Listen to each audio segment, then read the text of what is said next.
Good morning. I'm Raji Chakrabarti. I'm an economist here at the New York Fed, and I'm going to talk to you today about private for-profit institutions in higher education.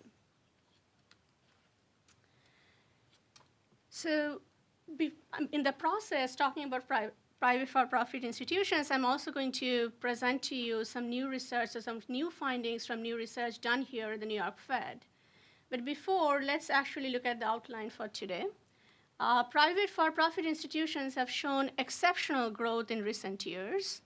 And because of that, because of their recent rise, it really behooves us to understand them better, to see how they have spread and spanned the higher education landscape. And that's exactly what I'm going to try and do today. First of all, I'll start by looking at who these for-profit schools are, where they're located, what degrees they offer, and whom they serve. And then I'm going to look at the growth of for-profits starting from 2000. And more importantly, I'm going to share with you some new research findings which show really explosive growth of for-profits during the recession and immediately following the recession. I'm also going to look at their tuition levels and their net prices and student loans as well. And finally, I'm going to ask the question, what is the future outlook for students in these for-profit institutions? So my key takeaways for today will be as follows. For-profits are primarily trade schools that fill different niches and offer undergraduate certificates and associate's degrees mostly. They serve lower income, older, minority, and female students mostly. After the recession, or during and after rather, the recession, we find that enrollment in for-profits really skyrocketed, but actually declined as recovery set in. I'll also show you that tuition at for-profits is considerably higher than comparable publics, and the gap has actually widened over time. Finally, students at for-profits are much more likely to take student loans and also in larger amounts. So first of all, who are these private for-profit schools? As you can see here, private for-profits primarily offer short-term programs like 2 years or less than 2 years. So for example, 83% of the private for-profit schools actually offer 2 and less than 2-year degrees. On the other hand, if you look at the publics, it's about 68% of them are 2 years or less. And private nonprofits are actually pretty different from the private for-profits as well as the publics from that aspect. You can see that private for-profit, 4 years are only 17% of the total private for-profits, and 4-year institutions are much more prevalent at nonprofits compared to either publics or private for-profits. So you can see from this chart that for-profits are actually more similar to the publics than to the nonprofits. As a result of that, I'm going to compare today the for-profits with the publics. I'm going to compare the 2-year for-profits with the 2-year publics and the less than 2-year for-profits with the less than 2-year publics. It's also important to point out here that for-profit institutions like University of Phoenix are not actually included in my talk today. They're actually 4-year institutions, and they belong in that little square box of 17%. I'm going to actually focus on the 2 and the less than 2 years, which, as you can see, are much more common in our higher education landscape today. So for-profits actually offer lots of trade skills. They focus on trade skills. And some examples are, for example, business and law, healthcare, technical skills like automotive, electrical or computers, arts, fashion, beauty, massage. So you can see they fill a different niche. On the other hand, the publics are actually much more traditional. They focus on academics or provide GEDs to their students. What about degrees? In terms of degrees, the private for-profits are more likely to give associate's degrees or undergraduate certificates. And again, they're relatively similar from this perspective to the publics. And as you can see, they're much less likely, the for-profits are much less likely to provide higher degrees like graduate or bachelor's degrees. Where are these schools located? First, let's look at the two-year schools. Here's the two-year public schools, and you can see they're pretty well distributed in our region. On the other hand, if you look at the two-year for-profit schools, they are mostly concentrated in the more densely populated areas like New York or northern New Jersey. Now let's look at a few examples of the public 2 years. And as you can see, they're mostly community colleges, like North County Community College or Hudson Valley Community College, Nassau Community College, etc. How about for-profits? You can see here that the for-profits are actually quite different from the public. So for example, you can see the New School of Radio and Television. You can see ITT Technical Institute, Joe Colbert School of Cartoon and Graphic Art, etc. And where are the less than 2-year schools? The publics, once again, are pretty well distributed in our region. The for-profits are, once again, you can find them more in the northern New Jersey and New York region. Now some examples. The less than 2-year publics rather, or as you can see, mainly BOSES. The less than 2-year for-profits are, for example, Phillips Hairstyling Institute, the Adirondacks Beauty School, Modern Welding School, etc. How about the students who go to these for-profits? You can see here that the entrance to for-profits are relatively low income compared to either the public or the nonprofit sector. For-profits also cater much more to minorities, women, and people over 25 years old. How about the share of for-profits? This essentially shows the share of for-profit enrollment in the less than 2-year market. You can see for-profits command by far the largest share of less than 2-year enrollment. And next is the public share, but you can see that the public share has actually been narrowing over time, and the for-profit share has been growing over time.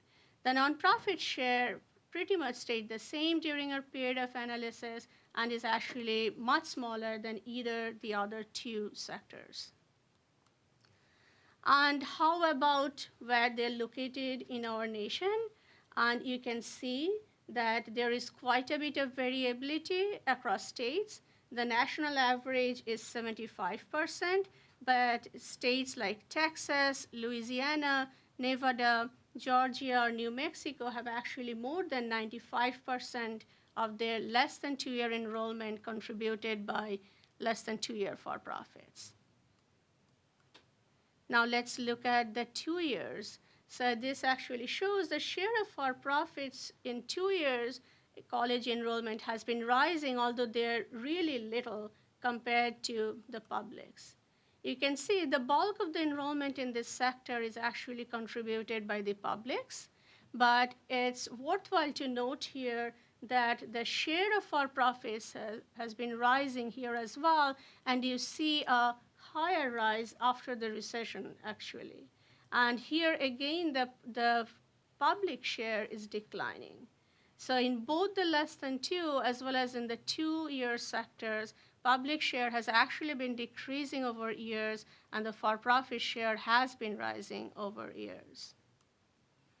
And now the distribution of the 2-year for-profits, you can see that the national average is considerably smaller here. It's only 5%. But again, there are variations. So like Nevada, once again, comes up pretty prominently here. Florida and Colorado are the states that dominate here. Now let's look at the growth of the for-profit institutions and whether recession mattered. Now here I'm going to present some new findings based on some research done here at the New York Fed, and we do find some interesting findings that I'd like to share with you. As you can see, this essentially shows the enrollment for the public and the for-profit less than 2 years. As we saw earlier, in terms of base enrollment, they're really small, but they have been actually rising over the years. But if you look at this chart, you can see after the recession, the growth in enrollment for profit less than 2 years has been much more than before. Now let's look at the 2 years for profit and the public. You can see once again the for profit 2 years have been growing over time, but the growth after recession has been much larger than before. And you can see here that, for example, if you look at the for-profit 2 years, they have increased starting from around 250,000, or actually less than 250,000, around 200,000 or so in 2000 to 500,000 in 2011. On the other hand, the public 2-year enrollment actually increased from 2 million in 2000 to about 3 million in 2000. So the rate of growth, as you will see in the next chart, is very different in for-profits relative to the publics.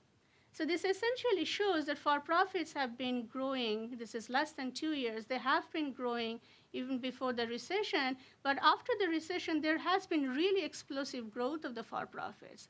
The publics actually have been growing slower after 2000. There has been rise after the recession, but the for-profit rise has been considerably more than the public less than 2 years, as you can see here. In fact, if you compare 2000 with 2011, you can see that the for-profit less than 2 years have grown by 100% during this period. Now let's look at the 2 years. Again, the for-profit 2 years versus the public 2 years. You can see this general trend of rise even before the recession. After the recession, you can also see increases in both publics and for-profits, but by far the increase is considerably larger for the for-profit 2 years relative to the public 2 years. In fact, once again, if you compare 2000 with 2011, you see that there has been a growth of 125% during this period. The other thing that really pretty clearly comes out of this chart is the decline after 2011. You can actually see that both publics as well as the for-profits decline, but once again, the decline for the for-profits is much more prominent than the publics. This chart essentially suggests that probably during the recession, when workers got laid off, they decided to go back to for-profits for retraining and retooling, and then they have decided to come back to the labor force when the economy got better. Or they're deciding, as the economy is improving, they're deciding not to go to that extent, or their propensity to go to these for-profits have actually gone down. And this story is actually supported by this chart here, which looks at the age picture. As you can see, much of the growth in for-profits after the recession are coming from older students. So students who, like young workers who may have decided during the Great Recession to get further training and decided to go to these for-profits. This, as you can see here, this pattern is seen in the for-profits, but not necessarily in the publics. You actually see a decline in the public less than 2 years at least. So now I'm going to look at the tuition patterns in for-profits, again, in comparison to the publics. As you can see here, the average tuition at for-profits is considerably higher than at publics, and the gap has actually been widening over time. If we look at the less than 2 years, it's pretty much the same. So meaning like actually there is a big gap between the two, and once again, the gap has been actually increasing over time. So for the less than 2 years, you can actually see in 2012, there is a difference between the two types of institutions, the for-profits versus the publics, by around $8,000 or so, whereas for the 2 years, the difference is about $10,000. So it's quite a big difference between the two types of institutions. Now, how about net price? So here I measure net price as tuition minus grant aid. So while for-profit students receive much larger support in terms of Pell Grants, net tuition, as you can see, is higher in publics. So the Pell Grants are actually federal grants that are need-based grants that are made, the low-income students become eligible for these grants. And you see essentially the same picture for less than 2 years and 2 years. There is a pretty big gap between net tuition for the for-profits versus the publics in both of these sectors. And this is contributed a lot by how these two types of institutions are funded. So for example, the publics get a lot of government funding, government appropriations, whereas the for-profits don't really get that. So the main source of revenue for the for-profits is tuition money, and for publics is government appropriations. That's one of the reasons which actually hikes up both the tuition and the net tuition, as you can see here. How about student loans? Following up from the higher net tuition that you saw for the for-profits related to the publics, you can see here that for-profit enrollees are much more likely to take out student loans to finance their education. How about loan size? Here again, you can see the for-profit students actually are more likely to take bigger loans compared to the publics, and the difference is about $500 or so. How about outcomes? Let's first look at completion rates for for-profits. As you can see, only about 40% or so of for-profit students complete their programs within 100% of the normal time. If you look at 150%, it's actually closer to 60% of the students complete or graduate within 150% of the normal time. So where do we stand? So we saw that for-profit institutions serve many different niches. Their completion rates are actually reasonably good. We also saw from our own research here at the New York Fed that during recession, these for-profits may have actually provided some retraining opportunities for displaced workers. But there is another side of the coin too. So there is outside research that actually suggests that student loan default rates at for-profits are relatively high. Employment earnings pictures of the for-profit students are also not too rosy. But it's important to emphasize here that this study, or the studies out there which show similar findings, are actually not causal. So we really need more research to figure out how these students are getting affected. So there is then a really valid question here, which is how will these newly minted for-profit graduates be affected in the near future? So here is my bottom line for today. So we saw that during the Great Recession, enrollment in for-profits surged and then declined drastically as the recovery set in. We also saw that tuition amount and growth are markedly higher at for-profits relative to publics. Consequently, for-profit students are typically much more likely to take loans and also in larger amounts. And finally, as the economy gets stronger, it remains to be seen how the recent rise in for-profit enrollment that we found during the recession and immediately after affects the students and the economy. Thank you.